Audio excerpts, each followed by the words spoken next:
या श्रीस्वयं सुकृतिनां भवनेष्वलक्ष्मी पापात्मनां कृतधियां हृदयेषु बुद्धि श्रद्धा सतां कुलजनप्रभवस्य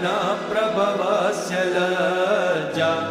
तां त्वां नताः स्म परिपालय देवि विश्वम् किं वर्णयाम तव रूपमचिन्त्यमेतत्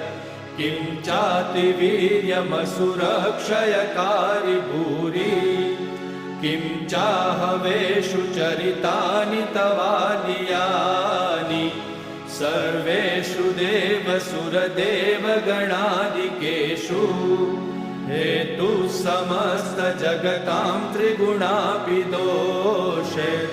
न ज्ञायसे हरिहरादिभिरप्यपारा